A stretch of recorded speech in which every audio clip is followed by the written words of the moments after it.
that's the part that's missing. In other words, you have the information, you know that you've read about the Four Noble Truths, you have some recognition of the three characteristics, whichever aspect of the teaching you might want to focus on, but you're not living in accordance with it. You still live, and it says the inside of a Sotapanna, everything that is liable to arise is liable to cease.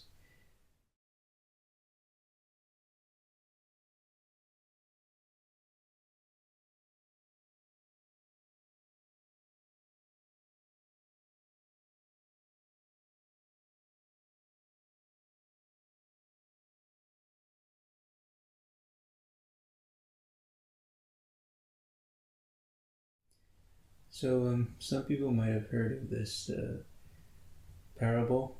I think it's from the Hindu tradition that says that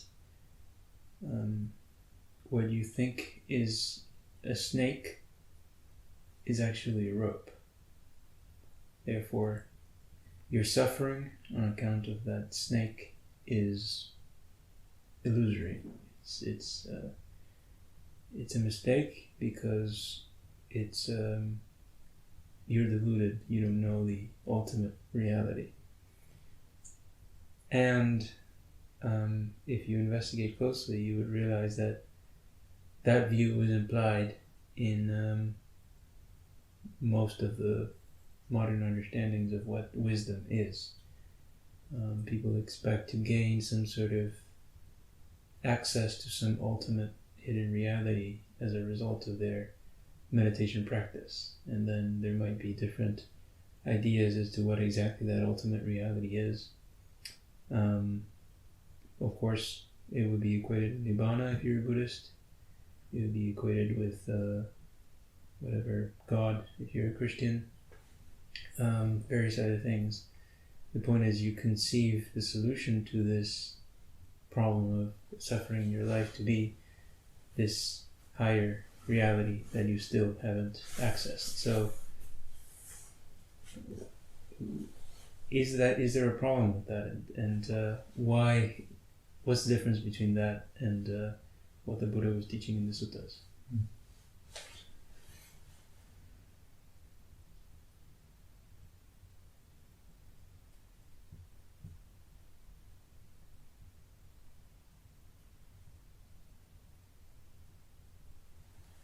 Well, if you're looking for some higher or ultimate reality, you have already turned your back to what is presently in front of you.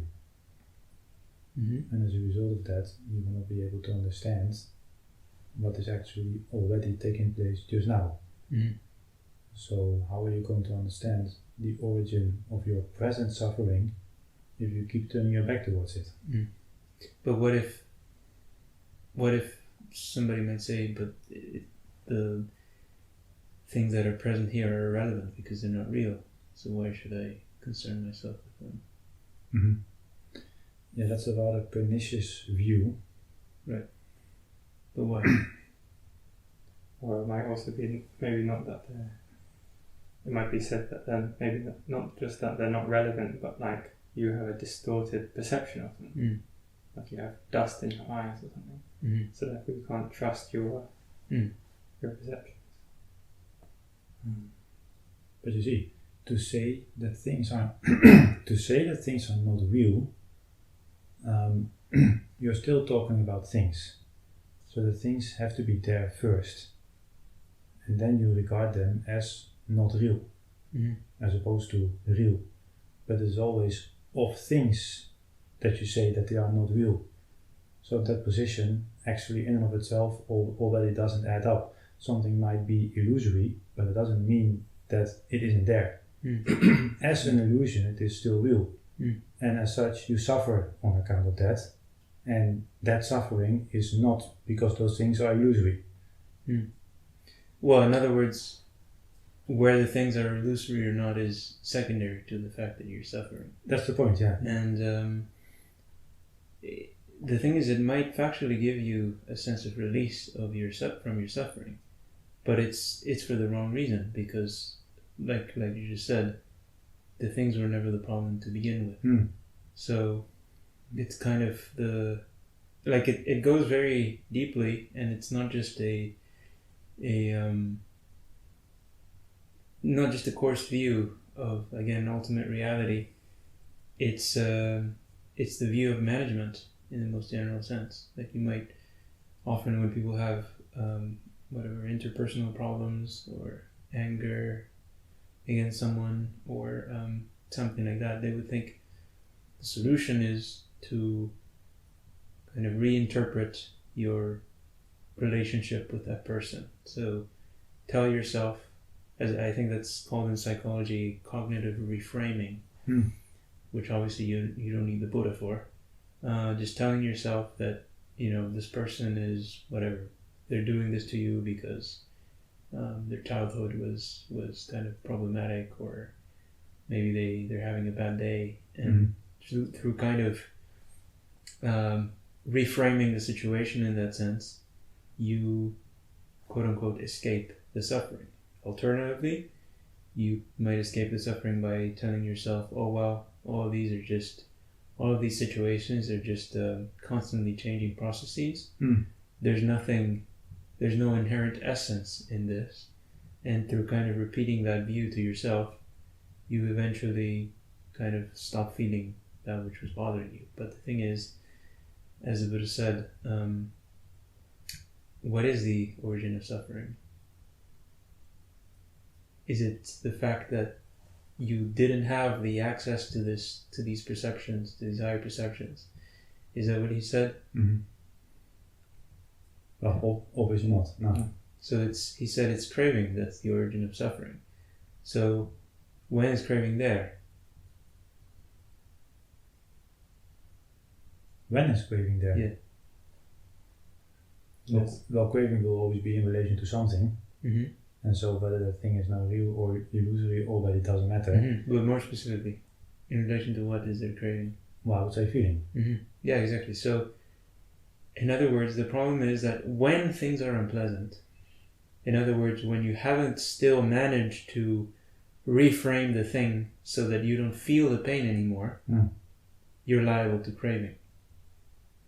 So, if you have to then re-explain and reframe the thing so that it's not felt as unpleasant anymore, that's like dealing with the secondary result of the symptom, basically, of the illness, rather than the illness itself, which is the fact that when things are unpleasant, it doesn't matter whether they're illusory or not illusory or whatever, your mind is still liable to resist them. Or when they're pleasant, it's still liable to crave for them.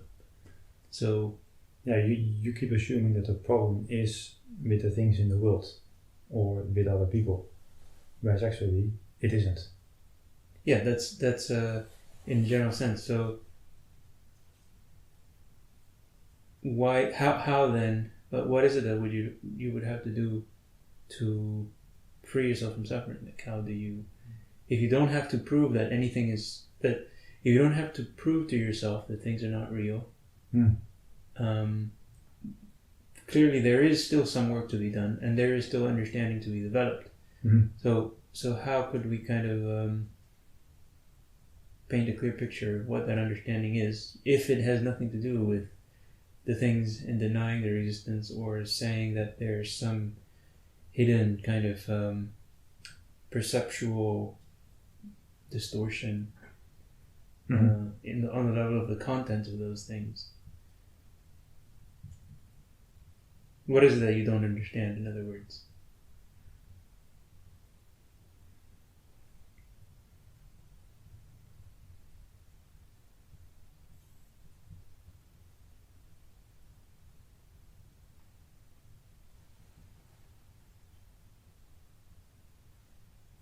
Yeah, so when the things in the world are allowed to be there, whether it is other people, just whatever, the things of the world, you're not denying that they're there, you're not rationalizing them away by saying it's an illusion, it's a doing, and so on. You just say they are there. You still notice that there is suffering, and now you are asking, what is the right way for that suffering to cease? Yeah, so, but specifically in regard to understanding, because, of course, the whole idea is based on the fact that there is ignorance. So we're not denying that there's ignorance. We're not saying that there's nothing to be attained or something like that. There is a vast lack of understanding there, but it's not on the level of, like, again, pretty much mystical information that you haven't gained, and that if you were to suddenly, that's another wrong view, that, you know, if you magically were to kind of get a glimpse of this, all your problems would be immediately resolved. Whereas the Suttas clearly say there is no such thing as sudden penetration to knowledge. It's always gradual. Yeah. So, what is that understanding that's missing? Well, can I just kind of butt in with another thought before we try to answer that question? I guess existentially speaking, even the notion that everything is false, or like everything is an illusion, I think this is sort of what Ajahn Pascoe was saying, but that is still blaming those things. It's kind of offloading the understanding, because I mean, existentially speaking, kind of the appearance of things still belongs to those things.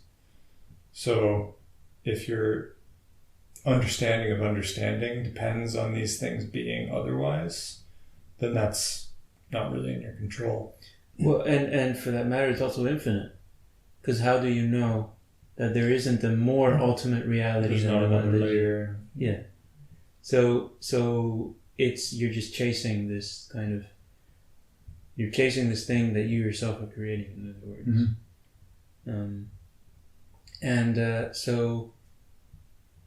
And I mean, there's many angles you could approach it, but also the suttas would say that, you know, whether it's past, present, future, inferior or superior, coarse or fine, regardless of what it is, all form, all feeling, all perception, all activities, all consciousness must be seen in the same way. In other words, there's nothing special.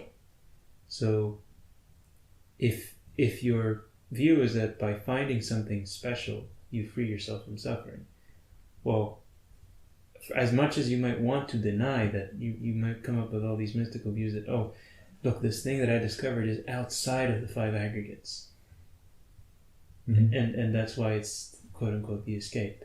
But all you're doing there is you're failing to apply that blanket recognition that all form, because it doesn't matter how you spin it, like anything that is arisen has to be within those five aggregates. Yeah, which includes the idea that there might be something outside of the aggregates. It doesn't matter what perception it is, what kind of, like the most exalted sense of otherworldly kind of sanctuary from everything. Well, it's felt. You can already see that it's felt because clearly you regard it as pleasant. So it's already within the five aggregates. It doesn't matter what you think. So ideas or ideals that you are striving after, that is also, right, it's mental, but it's fully within the aggregates. Even the most acute experience that you might get at the end of your meditation, it doesn't matter. It has to be form, feeling, perception, intention, and consciousness. You're completely confined within those things. So that means that your meditation practice ironically becomes quite real when you adopt that view, but also in a certain sense a bit boring, because now all your notions of what is esoteric and special and mystical are going to be within those aggregates.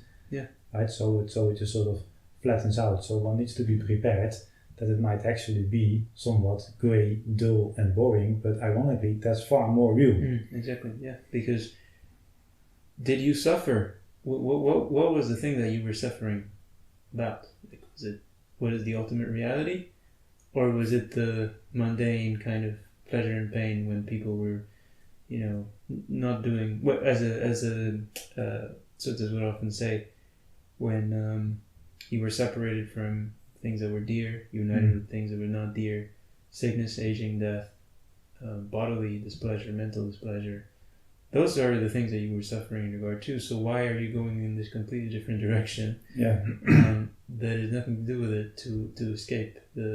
It's like, I don't know, I have some kind of physical ailment literally, and my escape is just to take like psychedelic mushrooms to take myself to this completely different dimension, and then I have this magical expectation that I'll be able to keep up that altered state forever, so that I never have to get united with the old things again. Mm-hmm.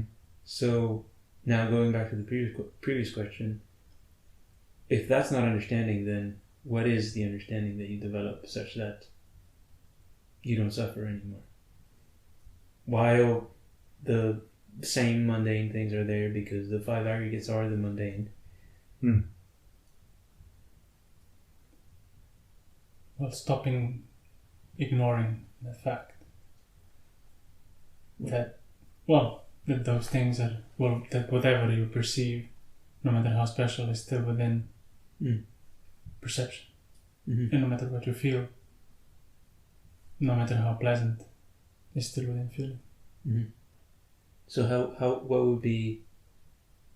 what are you trying to achieve by cultivating that understanding, I guess?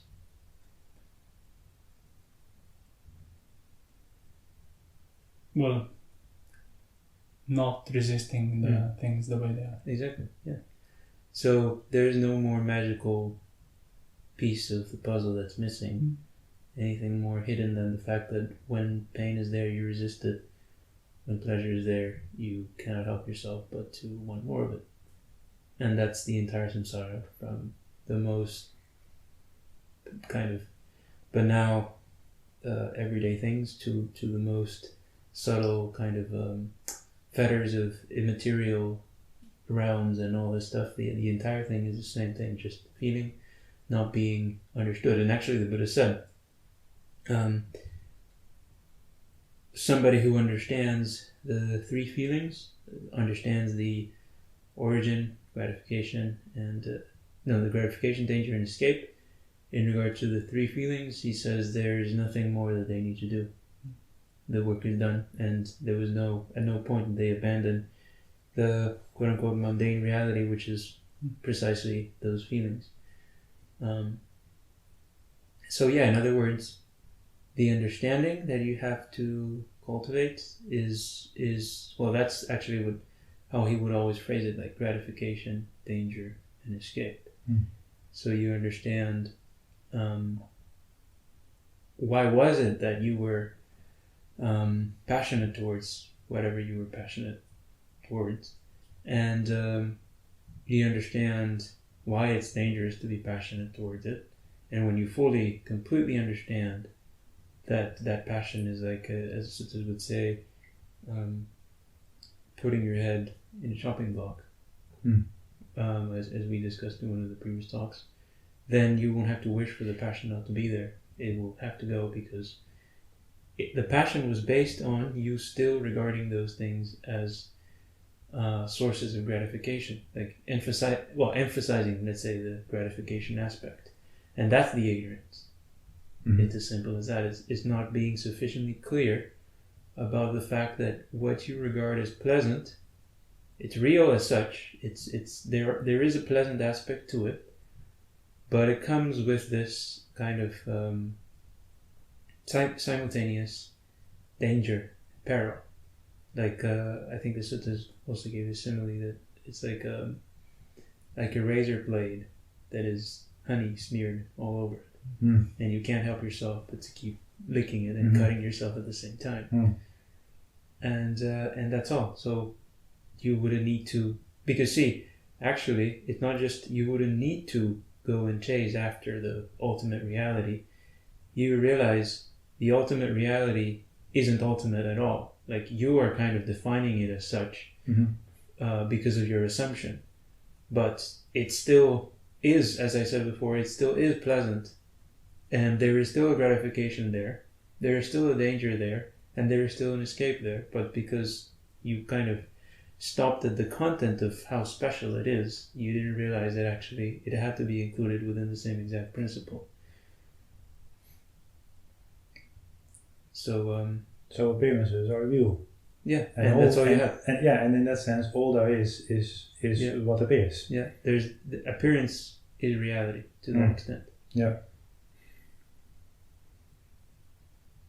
And actually, speaking about that, there's a sutta where the Buddha kind of alludes to this whole view that things are quote unquote not real. It's Samyutta Nikaya 2294. It says, "Bhikkhus, I do not argue with the world, it is the world that argues with me. One whose speech is in line with the Dhamma does not argue with anyone in the world. What the wise deem as not existing, I too say does not exist. What the wise deem as existing, I too say exists. And what do the wise deem as not existing, which I too say does not exist? Form that is permanent, everlasting, eternal, and imperishable. Feeling, perception, activities, consciousness that is permanent, everlasting, eternal, and imperishable. This is what the wise deem as not existing, which I too say does not exist. And what do the wise deem as existing, which I too say exists? Form that is impermanent, suffering, and perishable. Emphasis on it exists. Feeling, perception, choices, consciousness that is impermanent, suffering, and perishable. This is what the wise deem as existing, which I too say exists. There exists a mundane phenomenon in the world, and that is what the Tathagata awakens to and comprehends. Having awakened to it and comprehended it, he teaches, asserts, establishes, clarifies, analyzes, and reveals it. And what is that mundane phenomenon in the world? Form is a mundane phenomenon in the world. Feeling, perception, activities, consciousness is a mundane phenomenon in the world that the Tathagata awakens to and comprehends. Then he explains, teaches, asserts, establishes, clarifies, analyzes, and reveals it. This being so, what can I do about a foolish, ordinary person, blind and sightless, who does not know and see? Suppose, in other words, somebody who thinks that things don't exist, even though he's clearly saying that there are things that exist. Yeah. Suppose there was a blue water lily, or a pink or white lotus. Though it sprouted and grew in the water, it will rise up above the water and stand with no water clinging to it. In the same way, though the Tathagata has been born and has grown up in the world, he lives having overcome the world, unsullied by the world." So, that last simile almost says it all. Like, what is it that makes you be... So given that the mundane things exist, not that they don't, what is it that makes you get sullied by them? What is it that makes the lotus become soiled by the water? By the muddy water, yeah. Mm-hmm. Is it the things themselves?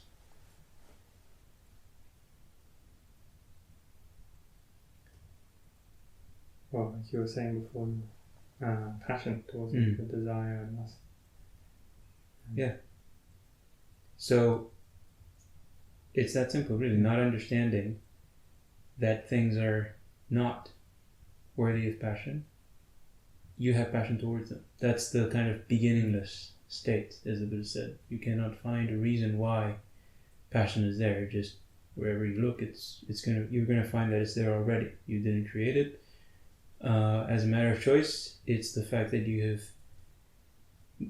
indirectly kind of generated it through your choices of rooted in passion. So that's something that many people would understand. Like, passion, the Buddha talks about giving up passion, aversion, and delusion, and he says that Nibbana is the cessation of passion, aversion, and delusion. Mm-hmm. Now, yeah, so just to pause here now for a minute. So if you become attached to material things in the world, then you are giving power to things that are inherently powerless, because you can't now be without them. Right? So that's the foolishness of becoming attached to things in the world. Then, seeing that you are stuck, you want to deny the reality of those things by saying that they Right. are illusory. Yeah. Whereas actually it is due to the wrong choices that you allowed yourself to become attached to them. That's the issue. And no amount of denying the reality of those things is going to undo the attachment that caused the problem. Yeah, so you make the house dirty, and then your solution is to demolish the whole thing instead of cleaning it up. Yeah. Because it's quicker, of course. So, but then, given that people know that, again, passion, aversion, and delusion, that's like basic Buddhist dogma, and has to be abandoned, and nirvana is the cessation of those three things. Almost everybody knows that. So if we're saying, well, that's what wisdom is, then somebody might say, well, I already know that, but I'm not enlightened yet. So why is that? What is there that's missing?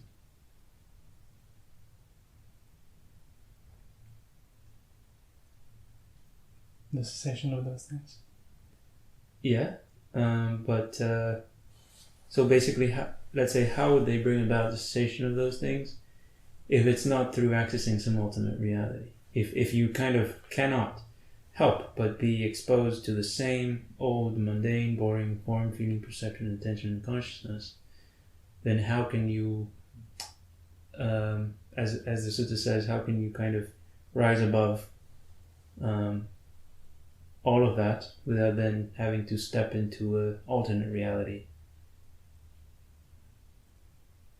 Well, by completely stopping to engage with any of those things on any level, like bodily, verbal, and mental. Yeah, so, I mean, it's I think we'll probably repeat it in every single talk, but it's the reason why the same knowledges that and kind of to some extent intellectual information that you have is not seen in such a way that it would free you from suffering is because, yes, you know in principle that form is impermanent, suffering not self, but do you live as if that's the case, or do you still act like someone who thinks that certain forms are pleasant, are permanent, and are yours?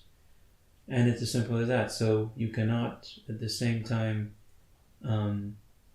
expect that you will be that same information that you have will be sinking in on the level that it must for the passion to dissipate if you continue to do the things that are fully rooted in that same passion. So it's that simple. And then if you were to actually go through, like, that's why when the Buddha would talk about the final discernment, like to someone for the first time, he wouldn't start by saying like, oh yeah, nothing exists, it's impermanent, and you just have to find that hidden reality and all your problems will be solved. He would say, no.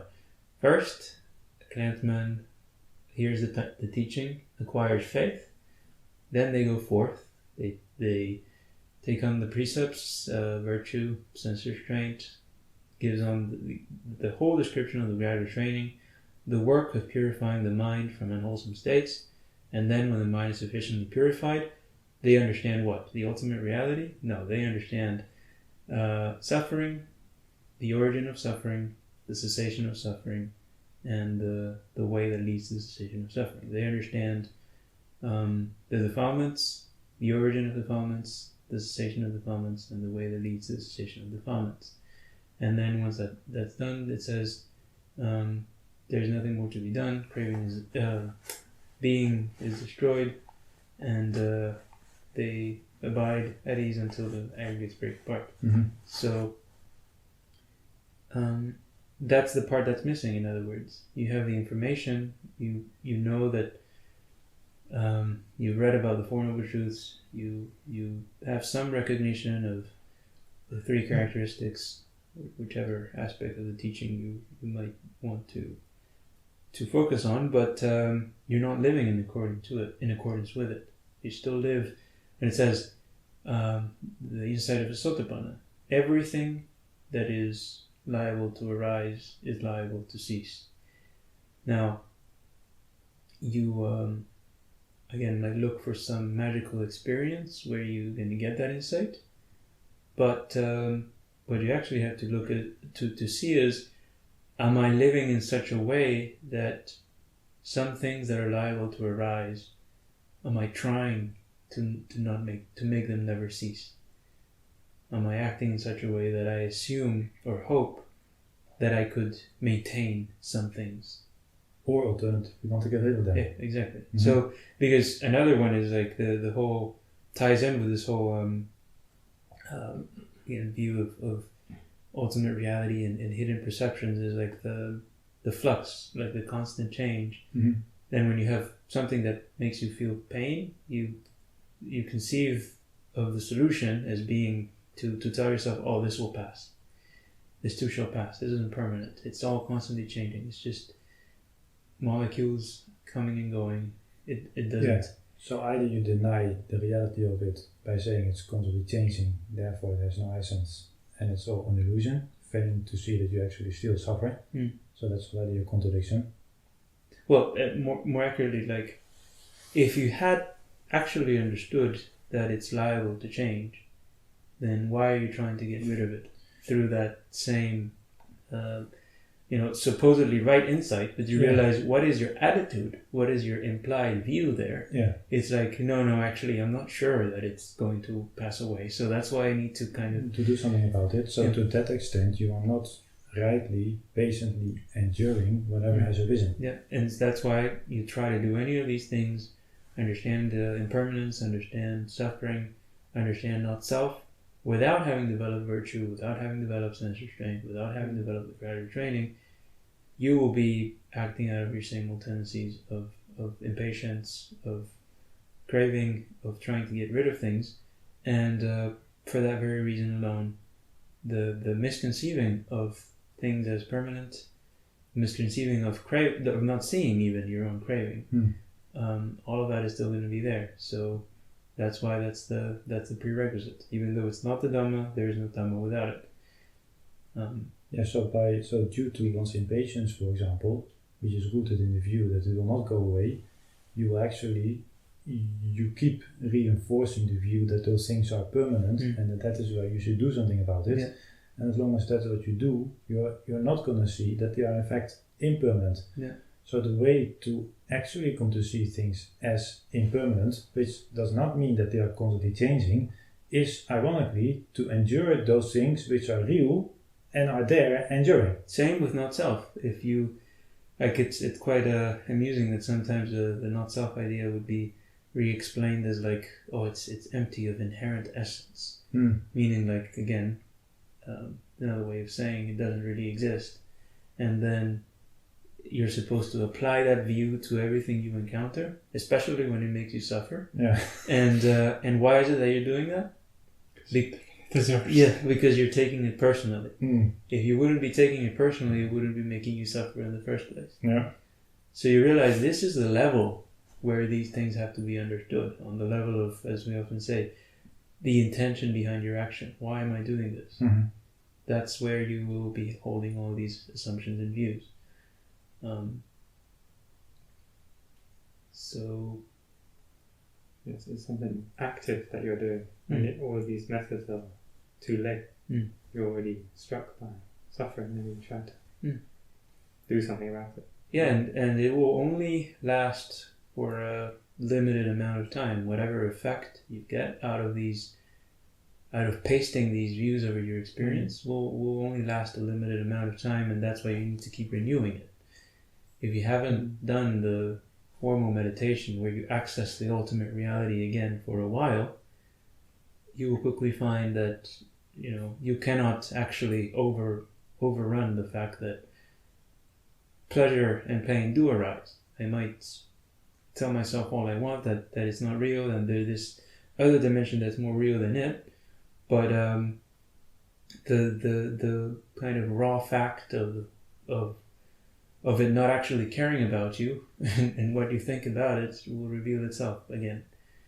And how do you know that the ultimate reality is not more painful? Yeah, well, ultimately it is, because you realize the simple fact of needing to run away from things is precisely the reason why you're suffering. Yeah.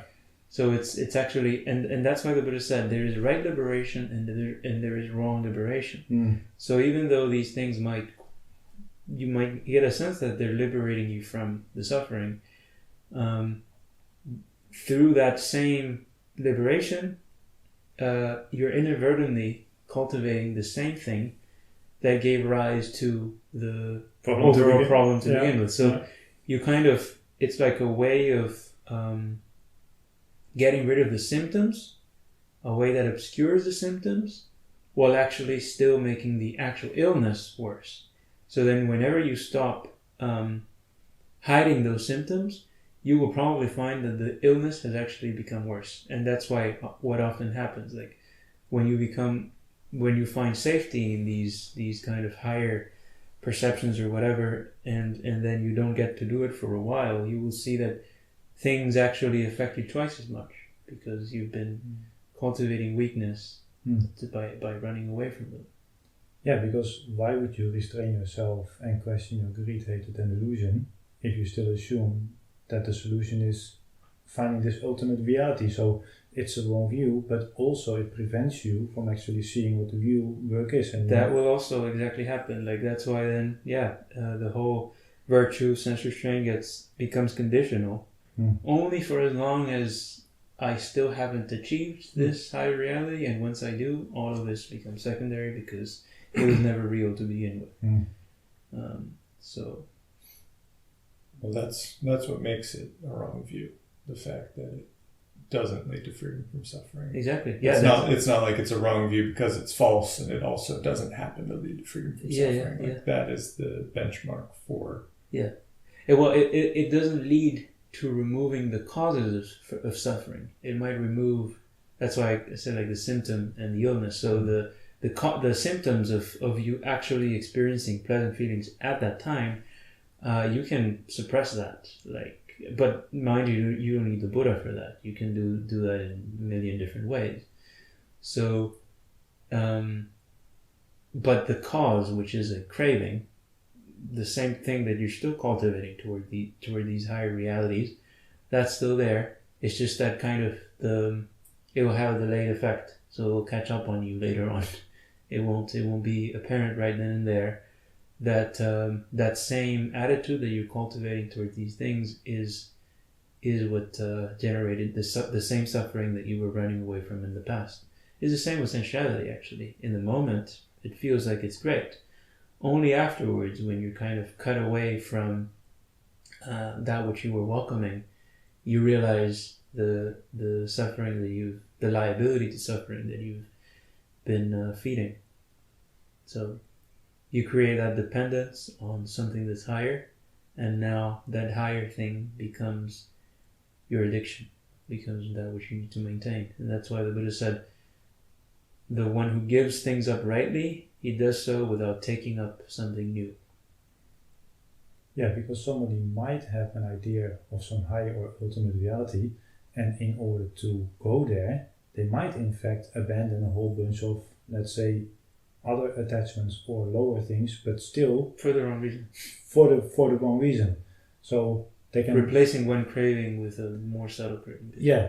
So, but what we are now saying is that all of that giving up still needs to happen, but in the absence of you going somewhere else, basically. Yeah, and that's what's going to make it, as you said, it's going to make it more boring because you realize, I'm not going to get some magical reward out of this. It's just I will have the same things, but I won't suffer anymore. Yeah. And that doesn't sound as exhilarating. Yeah. But that's how life is. It's the things that are shiny and pleasant and quick fixes are usually just gimmicks. Yeah.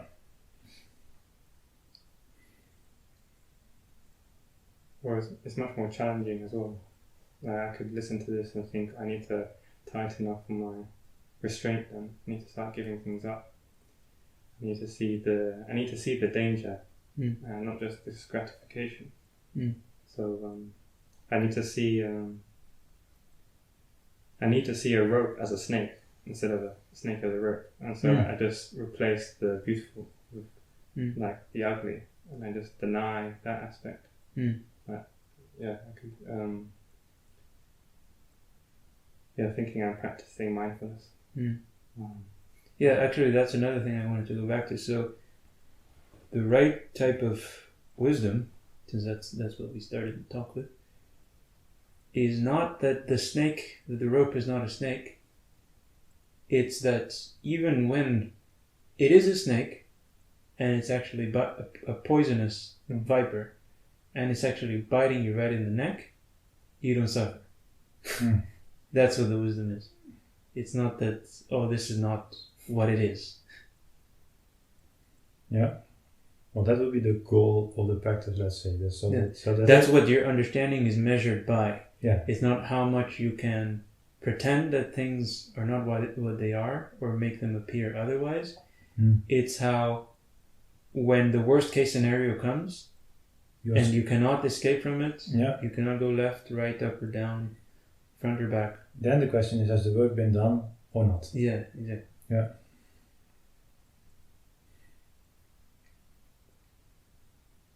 And there was one more sutta that I wanted to read.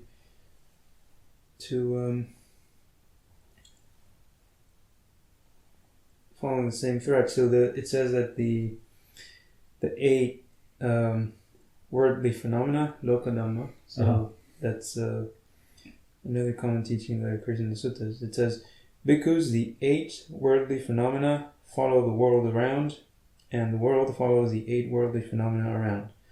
What 8? Gain and loss of ultimate realities, honor and dishonor, blame and praise, pleasure and displeasure. These 8 worldly phenomena follow the world around, and the world follows the 8 worldly phenomena around. For an unlearned, ordinary person, gain and loss, honor and dishonor, blame and praise, and pleasure and displeasure arise. And so do they for a learned and noble disciple. What then is the difference between a learned noble disciple and an ordinary unlearned person? So that's what we were saying before. Like, if it's just about these same mundane things, what is it that you don't understand? And so it says, because gain arises for an unlearned ordinary person, they don't reflect. This gain has arisen for me. It's impermanent, suffering, and perishable. They don't understand it as it is. Loss arises, honor, dishonor, blame, praise, displeasure, pleasure, displeasure arise. They don't reflect. This displeasure has arisen for me. It's impermanent, suffering, and perishable. They don't understand it as it is. So gain and loss, honor and dishonor, blame and praise, and pleasure and displeasure endure with a grip on their mind. They embrace gain and resist loss. They embrace fame and resist disgrace. They embrace praise and oppose blame. They embrace pleasure and oppose displeasure. Being thus engaged in embracing and resisting, they're not freed from birth, aging, and death, from sorrow, lamentation, displeasure, sadness, and distress. They're not freed from suffering, I say. Now, because gain arises for a learned noble disciple, they do reflect. This gain has arisen for me. It's impermanent, suffering, and perishable. They understand it as it is. Loss, honor, dishonor, blame, praise, pleasure, displeasure. They reflect. This displeasure has arisen for me. It's impermanent, suffering, and perishable. They understand it as it is. So when gain and loss, honor and dishonor, blame and praise, and pleasure and displeasure arise, they don't endure with a grip on their mind. They don't embrace gain or resist loss. They don't embrace honor or resist dishonor. They don't embrace praise or resist blame. They don't embrace pleasure or resist displeasure. Having given up embracing and resisting, they're freed from birth, aging, and death, from sorrow, lamentation, displeasure, sadness, and distress.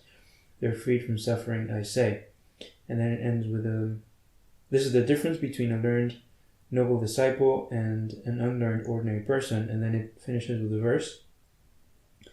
Gain and loss, honor and dishonor, blame and praise, and pleasure and displeasure, these qualities among people are impermanent, transient, and perishable. An intelligent and mindful person having known these things, sees that they're perishable. Fleeting phenomena don't disturb their mind, nor do they harbor resistance against the undesirable. Both embracing and resisting are dispelled and ended. They are no more. Knowing the stainless, sorrowless state, they, gone beyond being, understand rightly. So the stainless, sorrowless state being the cessation of passion, the cessation of complete cooling down, nibbana, of passion and aversion and ignorance in regard to the 8 worldly things that you cannot escape from even if you want to. Yeah. So a noble disciple understands that right gain has come to me, but it's impermanent. Yeah. So that gain is real, but it's impermanent. Exactly. Yeah. He does ties in with that same other. He does not say that gain is impermanent, therefore it's not real. Exactly. No, that gain is real and it is impermanent, and that's precisely what he has understood. So rather than denying the gain, what he sees is the danger in now becoming infatuated with that gain because it's impermanent. Yeah. See, it's much more, in a sense, mundane, but as you said before, the reason why it's not as attractive is because it reveals this whole additional dimension of work that you have to do. Yeah. Not things that will just sort themselves out by just seeing them. So ultimate reality is for those who are lazy. And your responsibility. Yeah. The responsibility that it's shame. Not because I'm just not fortunate that I haven't discovered this yet, even though I've been practicing for 20 years.